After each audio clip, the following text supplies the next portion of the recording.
Terima kasih Tuan Yang Dipertua. Soalan saya nombor 6. Silakan Yang Berhormat Menteri. Terima kasih Tuan Yang Dipertua. Bismillahirrahmanirrahim. Assalamualaikum warahmatullahi taala wabarakatuh.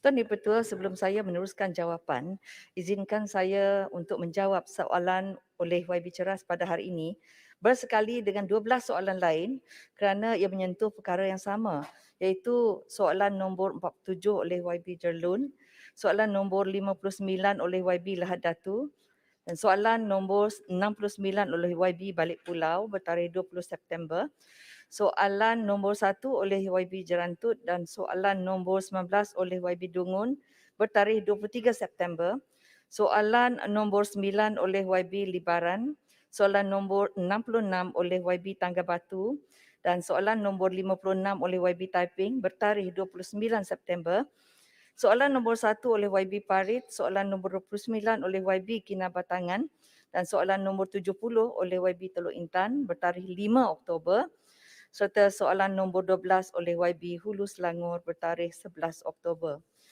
Tuan Yang Dipertua, seperti Yang Berhormat sedia maklum, penularan wabak pandemik COVID-19 telah menjejaskan bukan sahaja ekonomi dan sektor pelancongan di Malaysia, malah di seluruh dunia.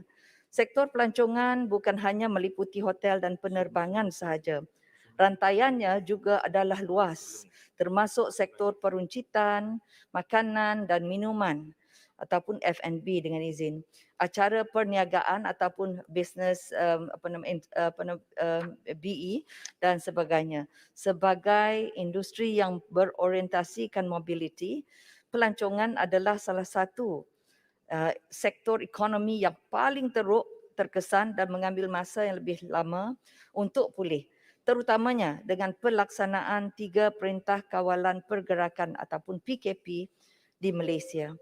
Anggaran kerugian daripada pendapatan pelancongan pada tahun 2020 adalah ringgit Malaysia 135 bilion. Jumlah ini dianggar terus meningkat pada tahun 2021, lebih-lebih lagi dengan pelaksanaan PKP yang masih diteruskan. Kerajaan telah menyediakan pelbagai bantuan bagi meringankan kepayahan penggiat industri pelancongan melalui pakej-pakej rangsangan ekonomi yang telah diumumkan seperti pemerkasa dan pemulih. Antaranya ialah geran bantuan khas secara one-off kepada penggiat-penggiat industri seperti syarikat pengendalian pelancongan berlesen dengan MOTEC, ejen MM2H, pemandu pelancong, pengendali inap desa di bawah program pengalaman homestay Malaysia MOTEC, serta pengusaha spa dan pusat urutan kaki yang berdaftar dengan MOTEC. Antara contoh bantuan lain yang turut diberikan adalah seperti pelanjutan diskaun bil elektrik kepada penggiat industri, pengecualian cukai pelancongan dan cukai perkhidmatan kepada pengusaha hotel sehingga 31 Disember 2021 dan skim subsidi upah. Selain itu pula, MOTEC sendiri turut telah melaksanakan inisiatif-inisiatif bukan keuangan untuk membantu syarikat pengendali pelancongan. Antaranya dengan memberi beberapa kelonggaran kepada syarikat pengendali pelancongan bagi membantu penggiat industri pelancongan seperti kelonggaran berkaitan kompaun, pengecualian fee kepada pengusaha pelancongan dan kelonggaran syarat lesen kepada pengusaha pelancongan. Semua bantuan ini telah memberi manfaat kepada 5,340 syarikat pengendali pelancongan yang berlesen di bawah MOTEC. Sebagai langkah untuk kembali bangkit, MOTEC melalui beberapa siri konsultasi bersama penggiat industri pelancongan telah membangunkan Pelan Pemulihan Pelancongan atau PPP dalam mencari keseimbangan antara kepentingan ekonomi dan kesihatan awam. PPP merupakan salah satu usaha berterusan MOTEC dalam mengembalikan keyakinan pelancong terhadap tahap keselamatan di sesuatu destinasi pelancongan selain berusaha untuk memastikan sektor pelancongan negara mampu menjana semula pendapatan secara berterusan selepas pembukaan sektor ini secara berperingkat kelak. Dan di antara fokus PPP dan Tuan Yang Ketua termasuklah pertama iaitu merancangkan semula pelancongan domestik.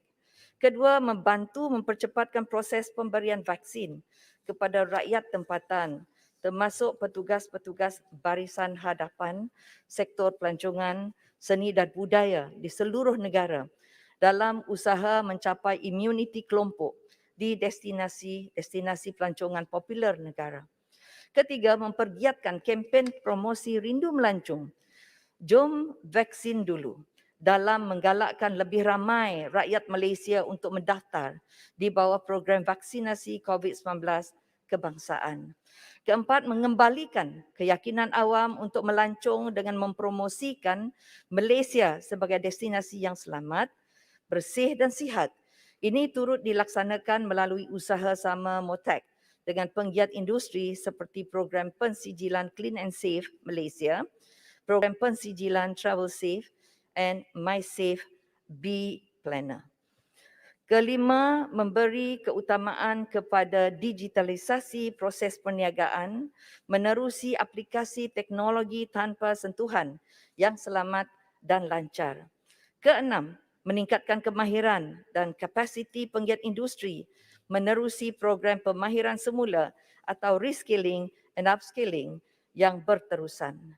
Ketujuh, melonggarkan atau mempermudahkan peraturan dalam membantu penggiat industri yang terjejas. Dan kelapan, meneroka potensi membuka semula aktiviti pelancongan antarabangsa yang memfokuskan pada segmen produk pelancongan yang berpaksikan alam semula jadi, kawasan luar bandar dan budaya. Sebagai permulaan, Pulau Langkawi telah dipilih sebagai destinasi rintis gelembung pelancongan bermula 16 September 2021. Sekiranya berjaya, insya-Allah kita doakan ia akan berjaya. Lebih banyak gelembung pelancongan yang berpotensi akan diteruskan ke destinasi-destinasi peranginan lain seluruh negara seperti Pulau Redang, Pulau Perhentian, Pulau Pangkur dan Pulau Tioman. Sekian, terima kasih. Terima kasih. Soalan tambahan pertama Yang Berhormat Teras. Terima kasih. Ingin, apakah Yang Berhormat Menteri bersetuju dengan saya bahawa pelancongan domestik saja tidak berdaya tahan dalam jangka masa panjang, dan untuk menyelamatkan sektor-sektor pelancongan yang telah dihancurkan oleh wabak COVID, apakah persiapan ataupun roadmap yang telah dirancang oleh kementerian untuk menarik kemasukan pelancong antarabangsa ke Malaysia apabila wabak mereda? Terima kasih. Terima kasih Yang Berhormat Menteri. Terima kasih di atas soalan itu Yang Berhormat. Memang pun kita ada perancangan, cuma kita nak mulakan dengan sebab itu Langkawi dipilih Yang Berhormat. Pertama, Langkawi dia populasi dia memang besar. Lepas itu dia fokus kepada ke tempat itu saja.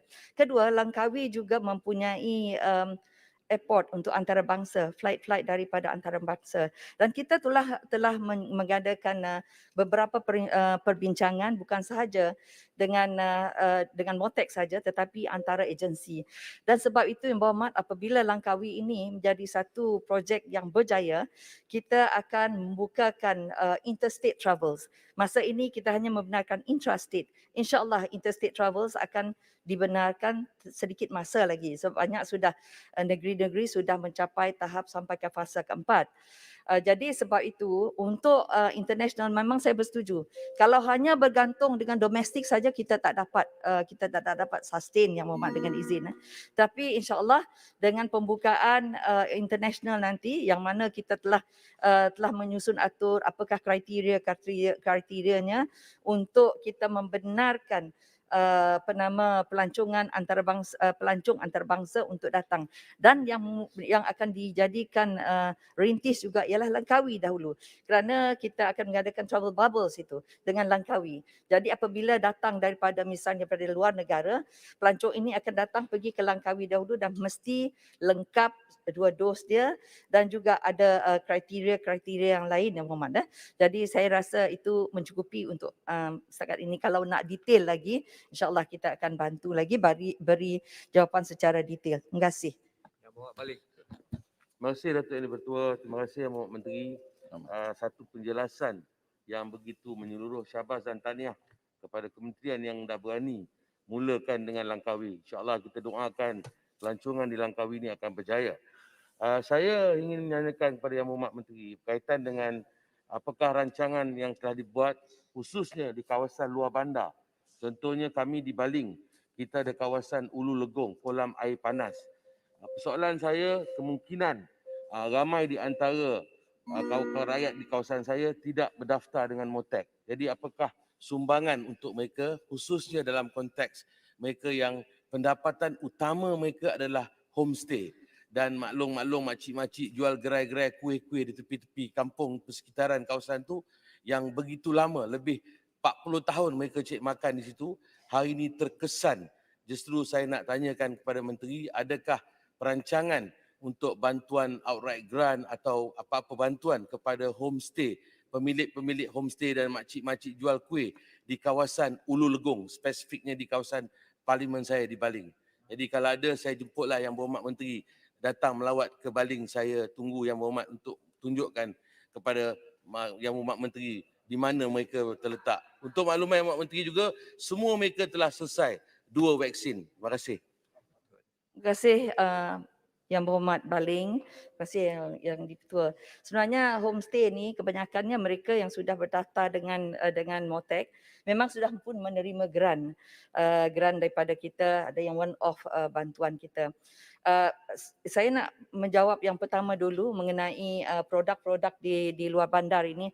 Sebenarnya masa COVID inilah kita melihat bagaimana produk di luar bandar begitu banyak sekali yang tidak dieksploitasikan ataupun di capitalize oleh kita. Jadi inilah peluangnya Yang Berhormat untuk mengeluarkan hidden gem ini dengan izin. Sebab banyak yang harus kita promosikan dalam negara kita. Dan mengenai mereka yang tidak berdaftar, homestay yang tidak berdaftar dengan MOTEK, silalah hubungi kita untuk berdaftar. Dan oleh kerana itu satu jemputan tadi, insyaAllah boleh saya pergi Semenanjung. Jemputan ni banyak yang belum ditunaikan kerana kita tidak dibenarkan untuk bergerak untuk interstate. Tapi insyaAllah kalau ada nanti bolehlah Yang Berhormat maklumkan kepada kita supaya kita dapat susun atur kita punya agenda itu. Jadi insyaAllah program untuk pelancongan untuk luar bandar adalah satu produk yang banyak harus kita promosikan dan sebaiknya menjadi satu produk international juga nanti. Terima kasih Yang Berhormat. Terima kasih Tuan Ketua. Terima kasih. Oleh kerana Yang Mohd Menteri menjawab 12 soalan, saya benarkan lagi satu soalan tambahan Yang Mohd Muar tadi. Terima kasih Yang Berhormat Menteri. Saya rasa gelembung di Langkawi itu adalah penambahbaikan yang sangat baik. Cuma ada dua perkara saya nak tekankan. Saya berharap bahawa gelembung-gelembung lain dapat dipercepatkan kerana 2 sebab. Pertama, kita tidak mahu ada kesesakan yang tertumpu hanya di satu kawasan. Kalau boleh tolong percepatkan pembukaan gelembung-gelembung yang lain. Dan yang kedua juga, ia tidak boleh hanya diterhadkan di kawasan pulau-pulau sahaja. Ada banyak kawasan-kawasan lain di Muar, di Kota Tinggi yang juga patut diberikan peluang yang sewajarnya. Di Muar buat masa ini kebanyakan hotel-hotel, hostel, desa ekoturism semua terpaksa ditutup dan dah nak gulung tikar. Saya berharap dalam tempoh masa sebulan 2 bulan ini situasi yang teramat kritikal, dan saya berharap bahawa Yang Berhormat Menteri sangat prihatin dapat bantu juga sektor-sektor yang tidak fokus di kawasan pulau. Terima kasih Yang Berhormat Menteri. Terima kasih Yang Berhormat Muar di atas soalan tersebut kerana memberi peluang kepada saya juga untuk menjelaskan di sini. Kerana untuk makluman semua, di dalam Dewan Yang Mulia ini sebenarnya hotel-hotel ataupun tempat destinasi sama ada pulau ataupun mainland, mereka dibenarkan membuka destinasi mereka. Bukan untuk orang luar daripada negeri. Ianya hanya intrastate. Namun begitu insya-Allah kita akan berbincang dalam 2-3 hari ini untuk membuka interstate. Bila interstate itu dibuka, maka orang luar boleh masuk juga. Kita telah senaraikan. Okay, we have listed down nama-nama destinasi-destinasi bukan saja pulau, termasuk mainland tu macam Genting, Cameron, Highlands, Fraser's Hill dan juga apa-apa lagi destinasi yang boleh menarik minat orang untuk bergerak, sebab pelancongan is all about mobility dengan izin. Apabila mereka bergerak maka ekonomi kita juga boleh meningkat.